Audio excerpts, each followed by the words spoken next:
Hey folks, and welcome back to the channel. And today I'm going to be starting a job that's been needing doing for some time, probably about a year, and but the last 6 months I've been racking my brains of how to do it.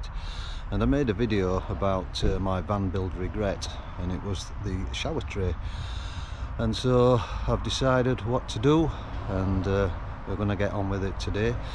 Now, since I live in my van full time, the problem is I don't have a workshop anymore. And so I've come to this car park. It's the 1st of August and it's a really hot day. I needed to get under some trees and get in the shade so that Rio, my dog, would be comfortable. And so this is going to be a bit of a challenge, because what I'm planning to do is to rip the whole thing out, not the walls, but I'm going to try and create a fiberglass shower tray myself.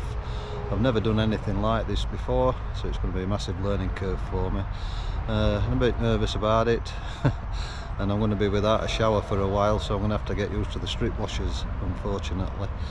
But I'll show you the problem with a shower tray.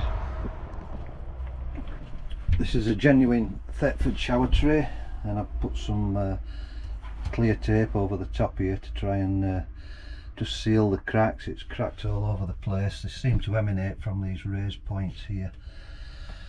But as I said, I've been thinking about how to do this, and so what I've decided to do is to rip the whole lot out.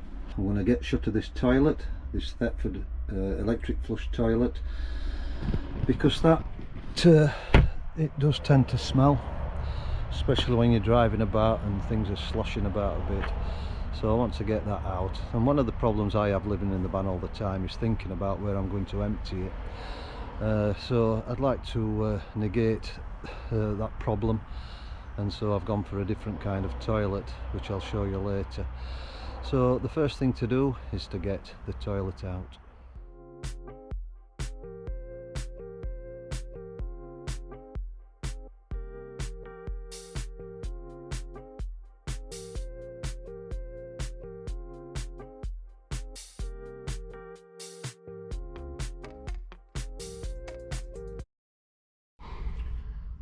So all I've done there, now the toilet's out, is disconnect the pipe from the John Guest 12mm push fit elbow. Disconnected the wire, unscrewed the base, released the silicone and pulled it straight out. So that's what it looks like now. And I've got this gap here now, but I can put a piece of plastic around there and seal that door up. It still looks alright from the outside, so that ain't a problem. Right, next the shower tray.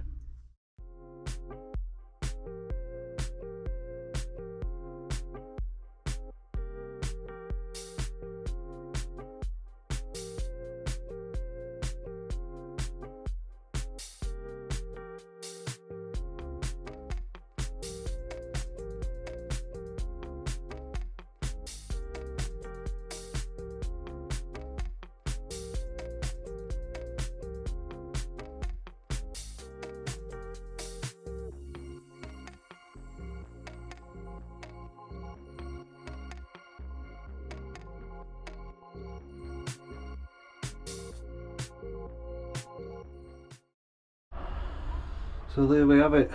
Took a bit of getting out. It took about 10 or 15 minutes, but as you can see, this board here on the floor, that was initially stuck onto this part of the shower tray, and it's become dislodged from the shower tray, and it's still heavily stuck to the floor. You can see them cracks coming through there. There's a bit of brown stain in there, which indicates we've had a bit of water through. Not a lot, that's all dry, but it was only going to get worse. So yeah, super duper. So the next thing to do is to get this T out of this cold water feed pipe. We're not going to be needing water for this new toilet that I've got. So I've got some fittings I'm going to cut that part of the pipework away and put some new in there just to keep it going straight on. So that's that done. I'll turn the water back on and see if we've got any leaks.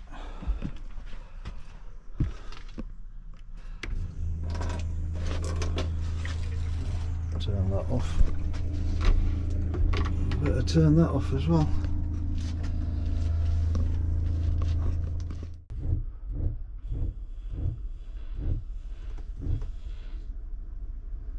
We're up to pressure now, pump stopped running, and it's all looking good. So today is day 3, and yesterday all I got done was taking out the supporting strips from around the edge of the shower tray. I actually had to cut round the Altro flooring round that piece of wood, because when I tried to prise it up it was just pulling the Altro flooring away, so I just cut round that, pull that away, and got all the bits of wood supporting pieces from around the edge. Went to Screwfix and got some timber. So I've got some 9mm ply, and I've had these bits cut to 3" because they're going to form the sloping sides of the shower tray. So we're going to get on with that now. So I've put a couple of struts in there and I've cut the baseboard out. It's going to be where the shower is, and to find the centre of the holes, or to find where the holes are that I need to cut for the outlets, I've just put a couple of screws in there, put a couple of dabs of silicone on the top, and then I can lower this down, and where it leaves the marks, that's where I cut the holes. So I've just done that, and I've got these 2 marks here. So now I can cut the holes out, and there we have it. 2 holes bang over the top of the outlets. I've just put a bead of silicone around these outlets, and then I can put the floor down and screw it down in position. So what I'm planning on doing is using these pieces of 9mm ply that I've had cut at 3" and resting them on the top of this batting that I'm putting around the edges, and creating a slope into the shower tray, forming a shower tray. This is going to be flat, it's going to be a little shelf platform up to the new toilet. And these ones here I had cut at 36mm and these at 40. These are a little bit higher because when this is in that position it rises up a little bit there, and when the 9mm on this part it will meet just here and make a nice flush finish. So I've got to cut these at an angle down here, and finding out the angle, what I'm going to do, I mean, if you can imagine, if you're putting 2 flat, you'd cut them at 45 degrees. But as the angle differs and angle changes right up to 90 degrees, you have to find out what angle you need. So what I'm going to do, I'm going to put this in position. I'm going to put a pencil line down here, measure the distance from the pencil line to the wall, mark the same distance across here and get a mark, draw a line from the corner to the mark and cut the pieces of wood at that angle, and hopefully that should be correct. So we'll get on with that now. So now I've put some struts in down here just to support the new floor. That means I can get the floor base down for the toilet area, and that gives me the height that these sloping sides need to be. So that's just about it. That's the toilet base all screwed down, and these are the side pieces. It's not gone as neat as what I would have hoped. That's not a bad corner, just a bit of a gap. That one's a bit worse. But I really miss my chop saw times like these, and I've done it all from a public car park. But there you go, that's van life. So where's them bits gone? So when I come to fiberglassing, I'm going to put these little bits back in, and I'm going to fiberglass over the top. I'm going to put a screw or something sticking out of there and fiberglass round all that. Then I'll know where the centre of the hole is. When I finish the fiberglassing, I can drill down and these pieces will just pop out. It means that I don't have to send the hole saw down into this bottom section of the outlet and destroy it. So yeah, so now we've got that part done. I've got all these gaps to fill in at the sides and down there, but also because of this lip here, I need to get that flush, and also the top here flush with the wall all the way around.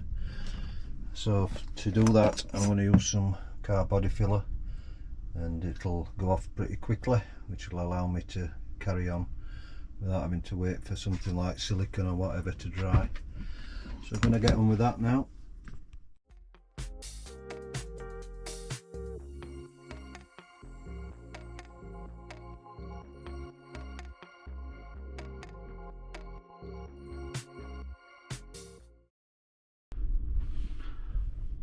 All the gaps are filled in now, and I've sanded it down. So the next thing I'm going to do is put a coat all this ply in a layer of the fiberglass resin mix, and get it all soaked in there so that it's not porous anymore. So I'm going to mix it up for the first time I've ever done it, so here goes.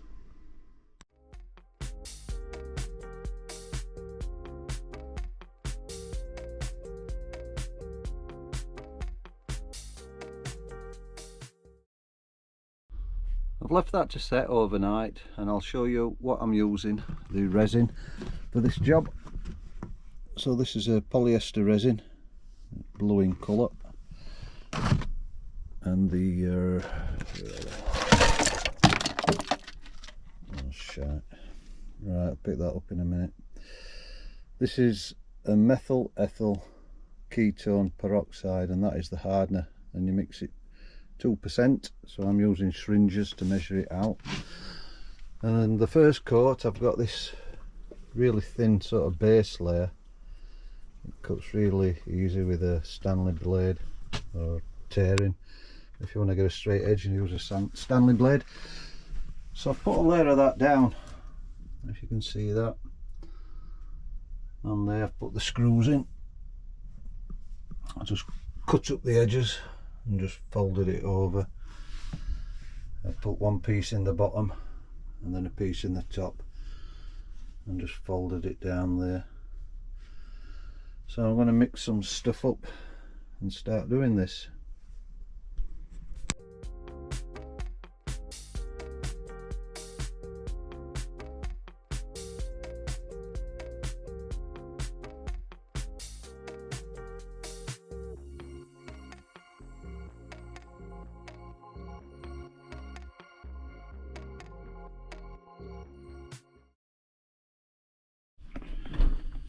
So that's the first layer done. With it being so thin, it was like tissue paper, that, and every time you touched it with a brush or the roller it moved, which made it difficult. But anyway, it's going to take a few hours to set that now. Hopefully I can get another layer on this afternoon. That first layer's dried now. I've cut a section to go in there. And where the corners are here, it just makes it ruffle a bit, it doesn't sit flat in there. So I'm going to put a line down there, just cut it, take a little bit out, and then I'll get on with the resin.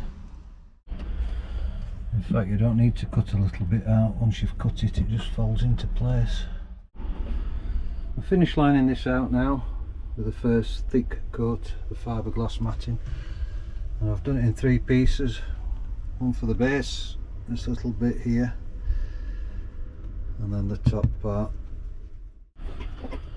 I'm just going around the corners first, getting it all tucked in before I start doing the centre part. Just this resin, it actually breaks down the fibres, so when you think you've got a bit of a lumpy spot, after a couple of minutes, once the resin's sort of dissolved the fibres a bit, it all goes a bit mushy. You can just sort of flatten these lumps out. Right, better crack on. That's been left to set overnight, and I don't think it was the best idea to do that and that in separate pieces, because it's left quite a rough edge on here. I've got a bit of a dodgy bit here and across here, so I'm going to have to snip these bits off, probably with the scissors or something, and sand it all down. Neither was it a good idea to use a black marker pen on these corners, so it's melted the ink. I'm going to have to get all these little bits cut off with a Stanley blade as well, and then sand it all down, and then it'll be ready for the second coat. I think I'll do the next one in one piece across here and fold it down, and then do another piece across the base here. I'll probably leave a better finish on the top corner there. So I'm going to get on with the sanding and cleaning this up now.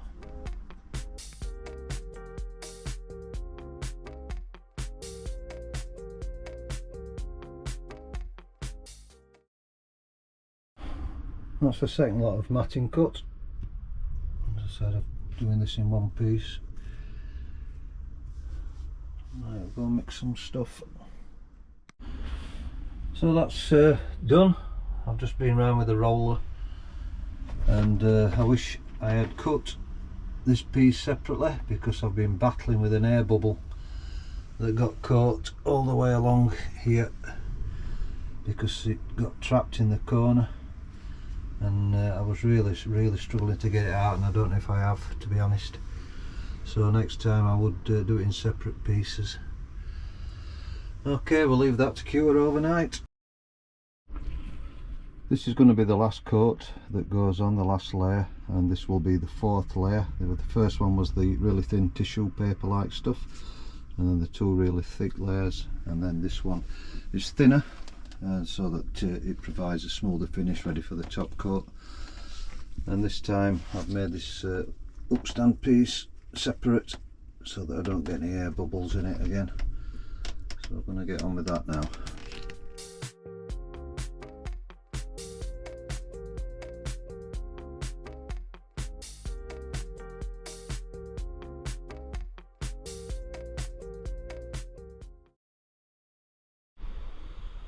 So that's the top coat finished, and I've just sanded it down so it's ready for the top coat. But I was getting a bit anxious about whether these outlets were still in the right place, so I decided to drill through the fiberglass matting and everything I've done so far with the hole saw, just to check that everything was fine. And as you can see, everything is totally in line and just perfect, so I'm happy with that.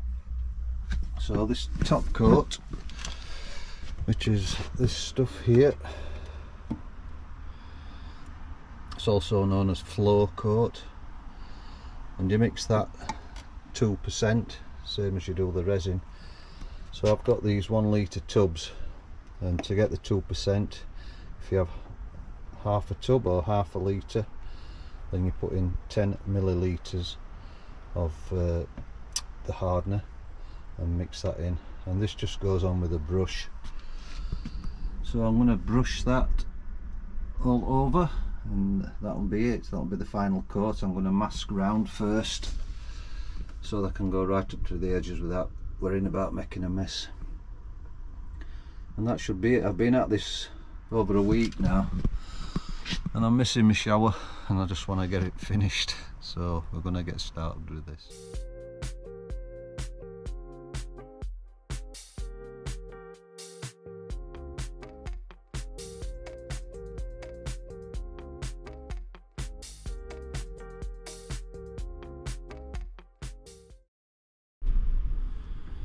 So there we have it. So the finish is quite smooth, really smooth. It's nice to the touch. It's a bit ripply, I suppose you could describe. I think you can sand it, but I'm not going to bother. I'll probably make a mess of it.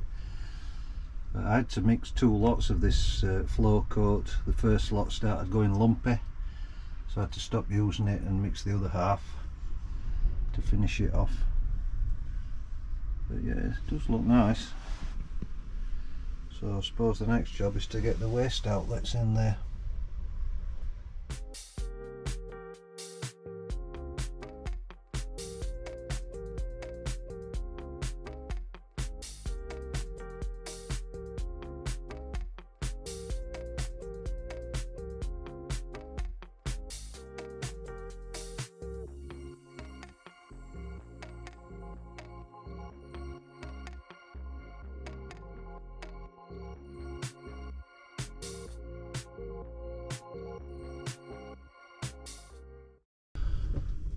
These bolts that go down through the outlet are very short, the original ones, so I've got these longer ones from a local DIY shop, and although they're not chrome, they're brass. They're the only ones I could get, so they'll be fine. So that's where we're at now. Looking good, so just need to get that sorted out. So I'm going to have to take this catch off, seal this door up, cut a piece of plastic that fits in there. So that's the bit of plastic in place. Just clean the old silicone off here, and that don't look too bad.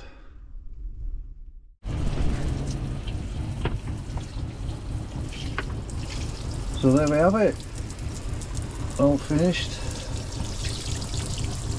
It drains like a good one, no problems at all. I've got my shower back, and hopefully this will last for many years. So please like and subscribe if you've not already done so, and thanks for watching.